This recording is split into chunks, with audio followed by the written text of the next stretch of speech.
Hey guys, what's up? Welcome to my video. Right now I am at Walmart. I went to Walmart to get something, and I was in there for no more than 15 minutes. I came back out, and guess what? My car is dead at this point. Car's dead at this point. It's not 100% dead. It's just that I can't get it to start. It's not starting on me. I can't get it to crank. Everything else works in the car. Everything else works in the car.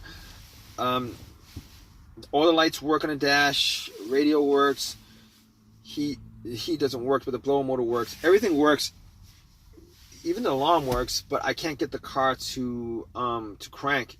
It's just nothing. I hear a click. It doesn't crank. I hear a click, but it doesn't crank. So I was thinking maybe it was the battery that was the issue. So what I did was I actually turned on the headlights, went out, checked it out. It's nighttime. It's bright. Those headlights are bright. So I was thinking, maybe it's the headlights? I don't know. Maybe it's the battery or whatever, not the headlights, but the battery.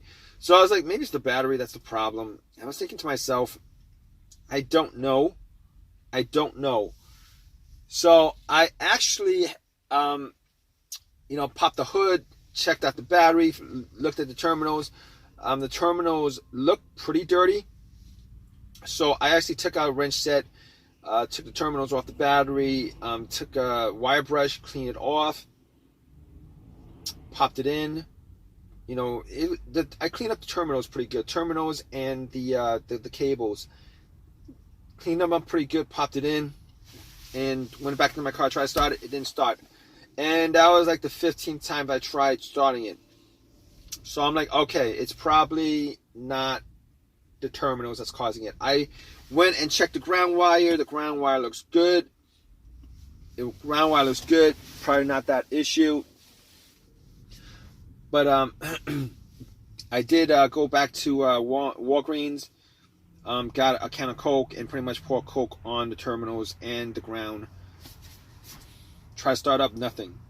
So at that point, it wasn't the terminal or something like that. I had to ask somebody to give me a jump. They jumped it. They put the cables on. I tried to crank the car, nothing. So basically, I had them put it on and put it on the battery and waited 5 minutes, 3 minutes, whatever. Try to crank it, nothing. So at that point, I knew it wasn't the battery. I knew 100% it wasn't the battery. My other thought was maybe it's the alternator, but I didn't leave my car running. I didn't leave my car running at all, so I don't think it was the alternator that was the issue. Normally, when the alternator is the issue, normally the car would die out on you with the engine running. Either it's on the road or it's idling or something like that, it will just go dead on you. But here's the test for it. I know it's 100% not the alternator because, first of all, I actually swapped out the alternator like 6 months ago. And I know it's not the alternator because I actually did, once another power source like cables from another car is put on the battery, if it was the alternator, the car would turn on. Once you take the cables off, the car would die out. At that point, you know that it's the alternator that's the issue. Did not happen here because I didn't hear a crank. The car didn't crank up, didn't turn on. None of that happened. So at that point, I knew for 100% fact that it was not the alternator or the battery or any of the terminals. I could, all that stuff I could eliminate. So at this point, I was thinking to myself, what else could it be? Maybe it's the relays or the fuses. So I went, popped the cover to the fuse box, and I was looking at the fuses. All the fuses looked good. So I checked out the relay to the starter. I was thinking maybe it's the relay to the starter. I was hoping it's a relay to the starter because AutoZone's a couple of blocks. I could just walk a couple of blocks, get the relay, popped it in, not a problem. Even with the fuse, not a problem. Anyway, I actually swapped out the relay from another, that went to another part of the car. I swapped out the relay, whatever that relay is to whatever it was that relaying to. I swapped that out for the starter relay, and nothing happens. I get the same thing, nothing happens. Now, I can't be 100% sure it's not the relay. because, you know, I'm swapping out one relay for another relay. So if the starter relay had issues, I mean, you know, I actually popped in the relay to the other starter, and if they had issues, then, you know, maybe that portion of it was causing it not to start, not the starter. I don't know. Sucks, right, guys? It really sucks. But I can tell 100% it's not a relay. But I mean, I'm like 90% sure it's the relay. It's not the relay. Reason being is that every time I try to crank the car up, I do hear a click. It's just not starting up. I do hear a click. It's just not turning over. It's not cranking. It's not cranking. I do hear a click. Normally, if you hear a click, it means either the relay's working and it's coming from the relay, or the starter motor is clicking. It's just the solenoid, the starter motor is clicking. The starter motor is just not engaging. So I could pretty much rule out the relay. As far as the fuse is concerned, I was looking at the fuses, and I was looking to see whether there was any burnt fuses. Did not see any burnt fuse. But I couldn't test it out 100% because I don't have a fuse tester on me. But here's the thing about that. I've had situations where a fuse had kept my car from running. Not this car, but cars that I've had previously. And none of those actually, were the same symptoms as this car right now. Basically, one of those situations I had was the main fuse died. I was getting no electricity in the car. The main fuse died. I was getting no electricity in the car whatsoever. And it turned out that was the main fuse that connected the battery to the fuse box. Once I swapped that out, the car, everything worked. All electricity worked. Everything works. This is not the case here because, unfortunately, it's not the case here because, I am getting electricity, 100% electricity to everything, including the alarm, the remote. I'm getting electricity to power windows. I'm getting electricity everywhere. So it's not the main fuse. All right. I'm thinking maybe it's a secondary fuse, like a starter fuse or what is fuse to the starter. But here's the thing. I don't know if there's a starter fuse. I don't think there is to this car. But as far as my second thing, the second thing that caused my fuse, the second fuse issue that I had as far as my experiences with fuses not, causing the car not to start, it was a blown fuse either to the fuel pump or to the car's computer. All right, fuel pump or the car's computer. All right, and in that case, it would crank up. Everything works. It would crank up, but it wouldn't turn over. It would crank. It wouldn't turn over. In this case, however, I get no crank whatsoever. Everything works. It's just not cranking at all. So I can just rule that out. That's not the problem here. And at this point, the only thing I could think of is the starter. Now, I did not think it was the starter because I did swap out the starter about 8 months ago. I swapped it out 8 months ago. I did buy a refurbished starter from AutoZone for $150 instead of a brand new one. I probably put in maybe like 10,000 miles, 10,000 miles on this car, 10,000 miles on the starter since. And I'm just hoping that that's not the case because it would absolutely, I would be annoyed that was the case because I bought a starter that lasted me like 8 months. But I've been told, I've heard that when they, I didn't want to buy a brand new starter. It's like twice. It's like $300 instead of like $150.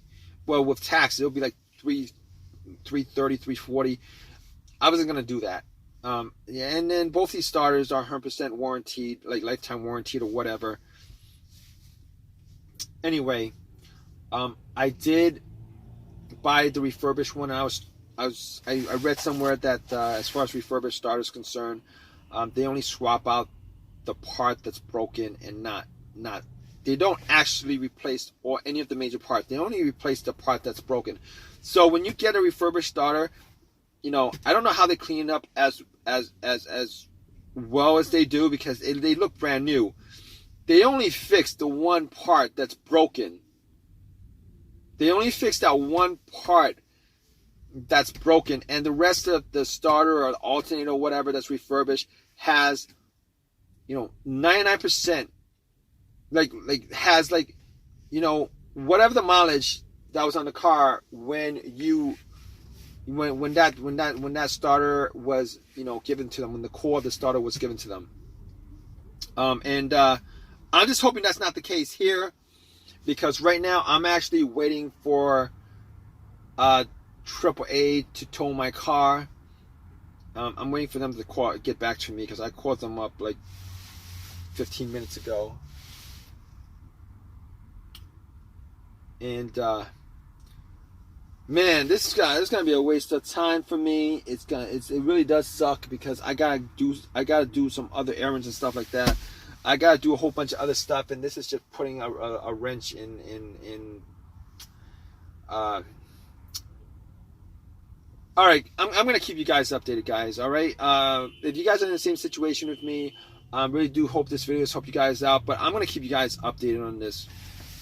All right, guys. So, man. All right, I did wait like 2 hours for a tow truck to tow my car, towed it to my house, and I actually did check out all the fuses with a fuse tester. All the fuses were fine. Wasn't quite sure about the relays, so I actually went to AutoZone, got a relay for it, popped it in, and nothing happened. So it definitely was not the relay that was causing it. It definitely wasn't the fuses. The terminals I cleaned out pretty good, and I actually did take out the ground, cleaned up that, put it in, nothing. So at that point I knew like 90% was a starter.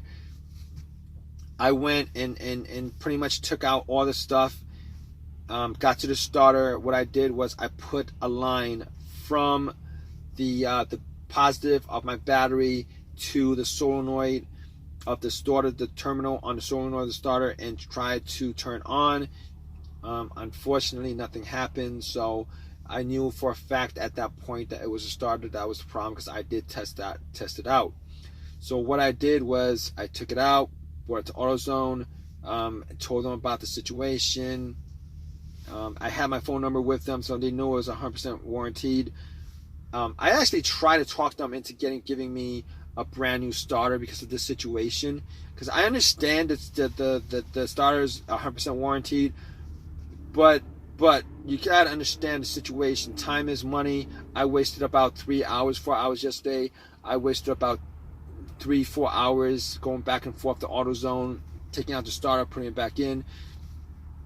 I mean, that cost me money. So I told them, maybe you guys could compensate me with a brand new starter. Did not want to do that. So, instead of, paying $300 for a brand new starter and not getting anything out of it, instead I actually got another refurbished starter, popped it in, turned the car on. It started up right away, turn off, turn on, start up right away, not a problem. So it was 100% the starter that was the problem. So it doesn't make, even though it's resolved, I'm still pretty annoyed at the fact that I only got like 8 months out of the starter. I was pretty annoyed at that. I was still pretty annoyed at that whole entire situation. But it is what it is. Nothing I could do about it. At least I wasn't stuck on the road or whatever. I mean, that would have been like a worse situation, I think, if the alternator died on me and I was stuck on the road somewhere. That's a dangerous situation. But that's a story for another day if that actually comes up with this car. I want to thank you guys for listening. If this has helped you guys out in any way, please give me a thumbs up. Please subscribe. Please give me a thumbs up. If you guys have any comments, please leave me a comment in the comment section. I hope this has helped you guys out in some way. I mean, I went through all the procedures, pretty much all the procedures that you could do yourself as far as trying to figure out, a no start issue. So hopefully that has helped you guys out. But regardless, regardless, guys, you guys have any comments, please leave your comments, guys. All right, guys, take care.